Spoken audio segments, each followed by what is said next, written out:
வணக்கம் நண்பர்களே. இதுதான் வாத நாராயண மரம். இது நம்ம பகுதிகளில் அப்போ வீட்டை சுற்றி நிறையா இருக்கும். இந்த மரங்களோட எண்ணிக்கை வெகுவாக குறைஞ்சிருச்சு. வேலிகளில் பயன்படுத்துவோம்.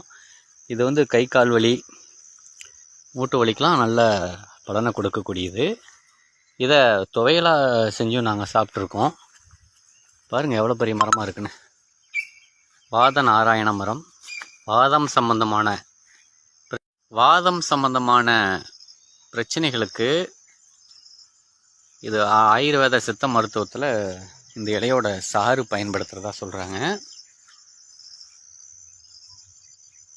இது இலை மட்டும் இல்லாமல் பட்டைகளும் மருத்துவத்தில் பயன்படுத்துகிறாங்க. இந்த இலைகளில் துவையல் செஞ்சு அடிக்கடி சாப்பிட்டுட்டு வரும்போது வாதம் சம்பந்தமான பிரச்சனைகள்லாம் கண்ட்ரோலுக்கு வரும். நல்லது நண்பர்களே. வாத நாராயண மரம்.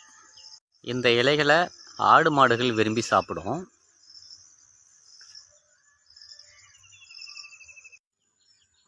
இந்த மரத்தின் இலைகளை ஆடுகள் விரும்பி சாப்பிடும். ஆடு மாடுகளுக்கு ரொம்ப பிடித்தமான உணவு இது. கை கால் வலி உள்ளவங்க துவையல் செய்து அடிக்கடி பயன்படுத்தலாம்.